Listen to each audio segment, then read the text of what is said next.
মিয়ার দালানের সংক্ষিপ্ত ইতিহাস। এই ঐতিহাসিক ইমারত মিয়ার দালান হিসাবে যার পরিচিতি। এখন এর বয়স ঠিক 200 বছর। এই বিল্ডিংয়ের সম্মুখভাগের গেটের উপরে সেই সময়ের খোদাই করা লেখা থেকে এই তথ্য পাওয়া যায়। বাংলা 1229 সালে এই ঐতিহাসিক বাড়িটি তৈরির কাজ শুরু হয়েছিল এবং তা শেষ হতে সময় লেগেছিল দীর্ঘ 7 বছর এবং শেষ হয়েছিল বাংলা 1236 সালে। বাড়িটি তৈরি করতে ওই সময়ে ব্যয় হয়েছিল 75,000 টাকা। তথ্যসূত্র থেকে জানা যায় সেলিম চৌধুরী নামের ভারতবর্ষের এক ধনাঢ্য জমিদার এই নবগঙ্গা নদীর উত্তর ধারে নদী বাঁধ দিয়ে এই ইমারত তৈরি করেন। কথিত আছে রাজা তার পরিষদ বর্গ নিয়ে নৌকাভ্রমণে নবগঙ্গা নদীর এই অংশ দিয়ে যাওয়ার সময় এক অভূতপূর্ব দৃশ্য দেখতে পান। তা হলো পদ্ম পাতার উপরে একটা বড় ব্যাঙ সাপ ধরে খেয়ে ফেলছে। এটি একটি বিপরীত চিত্র। রাজা তৎক্ষণাৎ এখানে তার একটা প্রাসাদ তৈরির সিদ্ধান্ত নেন। রাজার স্ত্রীর নাম ছিল আশরাফুন্নেছা। বিল্ডিং তৈরিতে মূল কারিগর হিসাবে দায়িত্ব পালন করেন কলকাতায় একজন রাজমিস্ত্রি যার নাম রাজচন্দ্র রাজ। ইমারতটি নদীর মাঝে তৈরি করা হয়েছিল এবং রাজা এটাকে নদীর মাঝে পদ্মফুলের দাখে তুলনা করেছিলেন। জানা যায় সেলিম চৌধুরী দম্পতি নিঃসন্তান ছিলেন। রাজা বা তার পরিবার বর্গরা কতদিন এই বাড়িতে বসবাস করেছিলেন তার সঠিক কোন তথ্য পাওয়া যায় না, কিন্তু এটি জানা যায় যে রাজা ও তার স্ত্রী এই বাড়িতে বসবাসরত অবস্থায় মৃত্যুবরণ করেন এবং তাদেরকে এই বাড়ির পূর্ব দিকে সম্মুখভাগে শান বাঁধানো ঘাটের উপরিভাগে সমাহিত করা হয়। কালের পরিক্রমায় এই বাড়ির মালিকানা যেমন পরিবর্তন হয়েছে তেমনি পরিবর্তন হয়েছে তার কাঠামো ও জৌলুসতা। কতটা হাত বদল হয়েছে এই বাড়িটির, কিংবা কারা কতদিন এখানে বসবাস করতে পেরেছেন ইতিহাস আর সাক্ষী। কিন্তু গত প্রায় 60 বছর বা তারও অধিক সময় ধরে যাদের নামে এই বাড়িটি মিয়ার দালান নামে পরিচিতি পেয়েছে সেই মিয়া বংশের লোকেরা এই বাড়িতে বসবাস শুরু করেন ইংরেজি 1960 সাল থেকে। মিয়া বংশের তখনকার কর্ণধার ইসমাইল হোসেন মিয়ার নেতৃত্বে গোলাম মোস্তফা মিয়া, বদর উদ্দিন মিয়া, এম আলী হায়দার ও তাদের এক বোন, মোট 4 ভাই ও এক বোন এই বাড়ি ও তার সংলগ্ন মোট 5 একর 90% জমি জব্বার মোল্লা নামক এক জনৈক ব্যক্তির পরিবার বর্গের কাছ থেকে ক্রয় করেন। সেই সময় জব্বার মোল্লার পরিবার বর্গেরা এই বাড়িতে বসবাস করতেন, কিন্তু শোনা যায় এই পরিবারটি এখানে বেশি দিন বসবাস করতে পারেননি। বাড়ির বৈরী পরিবেশ, সাপ, পোকামাকড়, বন্যপ্রাণী এমনকি কথিত আছে জিনেরও উপদ্রব ছিল। সেই 1960 সাল থেকে মিয়া পরিবার ও তাদের বংশধরেরা এই বাড়ি এবং তার সংলগ্ন মোট 5 একর 90% জমির বৈধ মালিক। ইসমাইল মিয়া, তার 3 ভাই ও এক বোন যাদের কথা উপরে উল্লেখ করা হলো তারা এই বাড়িতে বসবাস শুরু করেন 1960 সাল থেকেই। কিন্তু তখনকার যে বৈরী পরিবেশের কথা উল্লেখ করা হলো সেই সাপ, পোকা, বন্য পশু পাখি এমনকি জিনের উপদ্রব নিয়ে বসবাস করা ছিল তাদের জন্য ঝুঁকিপূর্ণ কাজ। সেই কাজ তারা অত্যন্ত দৃঢ়তা ও সাহসের সাথে মোকাবিলা করেছিলেন। ইতিহাসের প্রয়োজনে একথা এখানে উল্লেখ থাকা দরকার যে প্রয়াত ডক্টর খন্দকার আব্দুল্লাহ জাহাঙ্গীর, যাকে আমরা ঝিনাইদহবাসী অত্যন্ত গভীরভাবে স্মরণ করি, তিনি ছিলেন একজন ইসলামিক স্কলার ও পণ্ডিত ব্যক্তি। তিনি এই মিয়া পরিবারে যে বোনের কথা উল্লেখ করা হয়েছে তার নাতি। ডক্টর খন্দকার আব্দুল্লাহ জাহাঙ্গীরের ছোটবেলা কেটেছে এই মিয়ার দালানে তার বাবা মা ও পরিবারের সাথে। মিয়া পরিবার ছিল ইসলামিক মূল্যবোধে বিশ্বাসী। আল্লাহ ও নবী সহ এর প্রতি তাদের ছিল গভীর আনুগত্য। মিয়া পরিবার ছিল তখনকার সময়ে শিক্ষা দীক্ষা, চেতনায় ও কর্মে এক অনন্য পরিবার। এই পরিবারের বংশধরেরা তখনকার সেই দুর্গম পরিবেশে থেকেও নিজেদেরকে শিক্ষা দীক্ষায় করেছে উন্নত।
তাজমহল।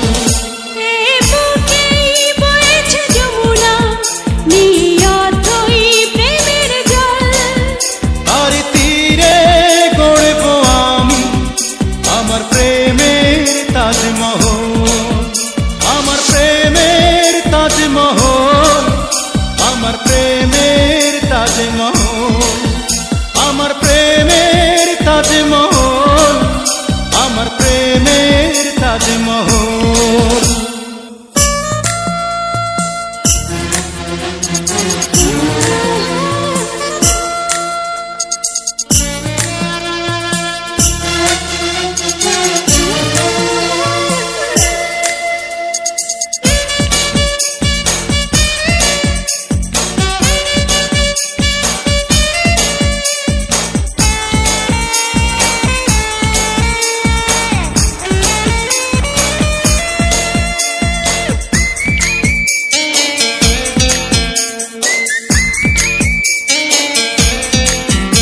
আছে মসজিদ আছে গির্জা, সেথা গেলে হয় যে পুণ্য, তোমার সত্য ভালোবাসা ছুঁতে পারে মহাশূন্য।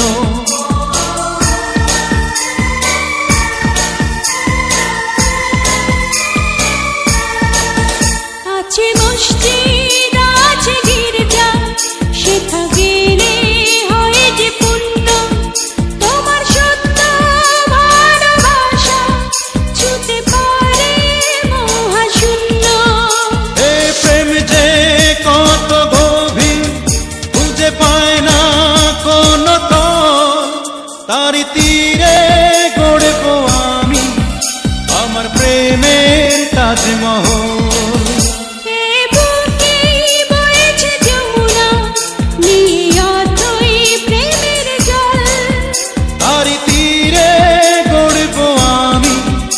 আমার প্রেমের তাজমহল।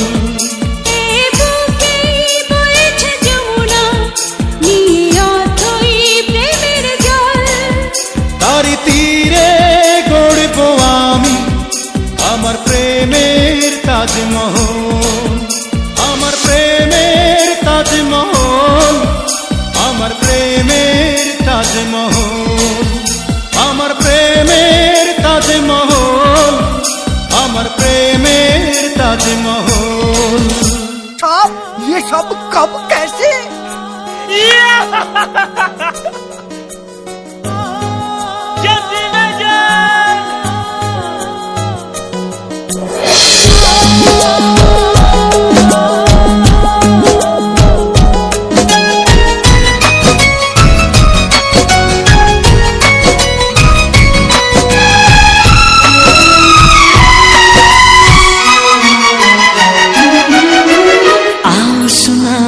प्यार की एक कहानी, एक था लड़का एक थी लड़की दीवानी।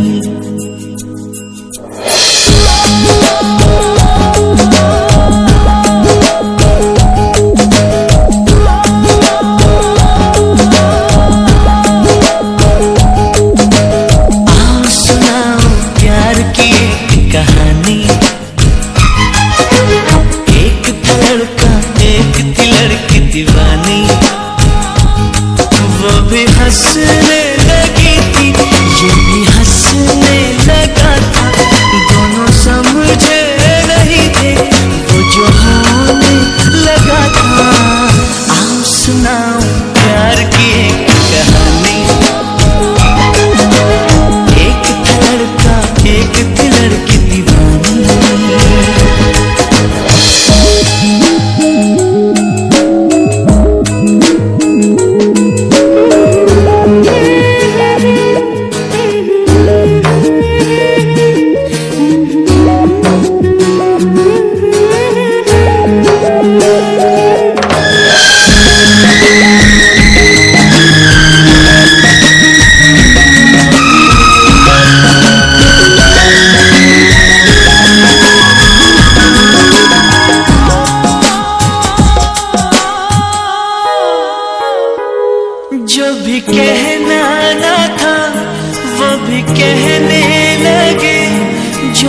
सुनना ना था वो भी सुनने लगे।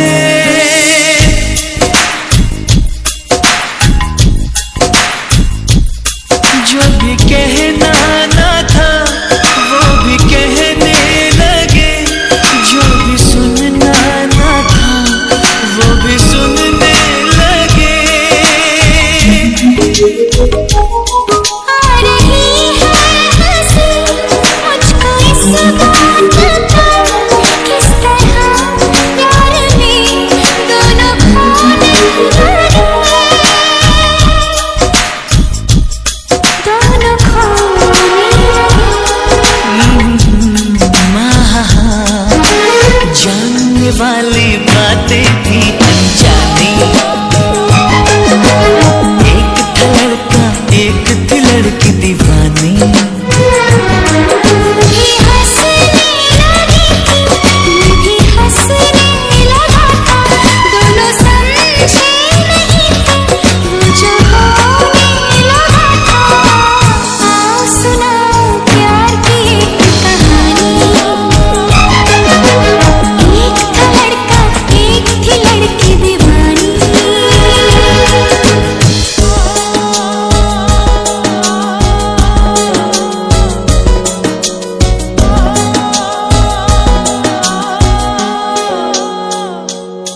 कोई तरसाना था कोई तड़पाना था, वो मिले इस तरह दिल भी धड़काना था।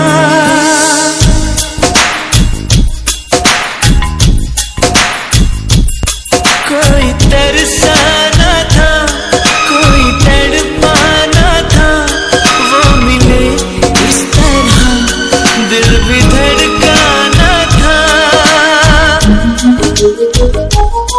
होने वाली है बात हारी प्यार की राह में जिंदगी खो गई।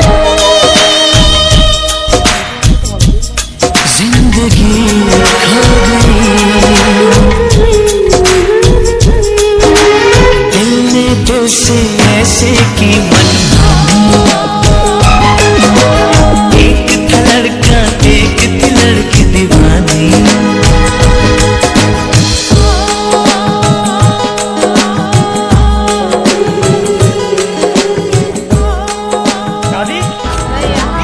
তোমার জোছনা ভালো লাগে নাকি জোনাক ভালো লাগে? তোমার জোছনা ভালো লাগে নাকি জোনাক ভালো লাগে? জোছনাও ভালো লাগে জোনাকিও ভালো লাগে। জোছনাও ভালো লাগে জোনাকিও ভালো লাগে। তার চেয়ে ভালো লাগে তোমারই হাসি। তুমি আমায় ভালোবাসো আমি তোমায় ভালোবাসি। তুমি আমায় ভালোবাসো আমি তোমায় ভালোবাসি। তুমি আমায় ভালোবাসো আমি তোমায় ভালোবাসি। তুমি আমায় ভালোবাসো আমি তোমায় ভালোবাসি।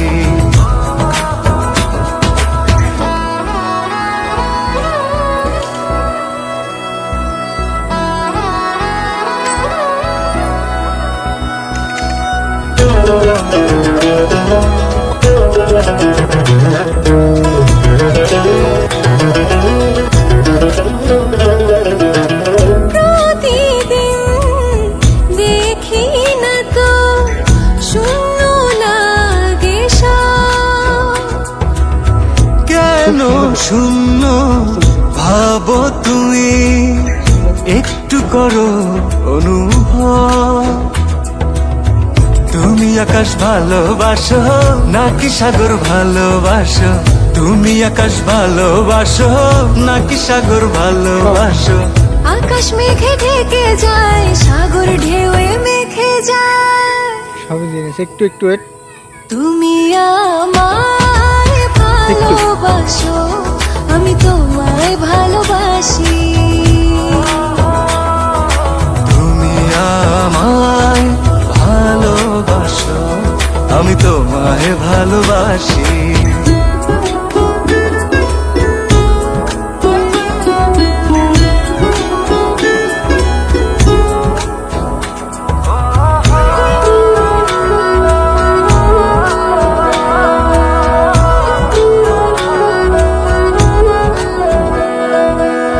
কাছে তো আছি আমি, তবু দূরে মনে হয়।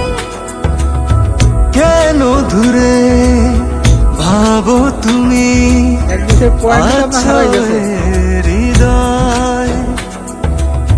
তুমি ফুল ভালোবাসো নাকি ছাদ ভালোবাসো, তুমি ফুল ভালোবাসো নাকি ছাদ ভালোবাসো। ফুল শুকিয়ে যায়, চাঁদ লুকিয়ে যায়। তুমি আমায় ভালোবাসো, আমি তোমায় ভালোবাসি। তুমি আমায় ভালোবাসো, আমি তোমায় ভালোবাসি।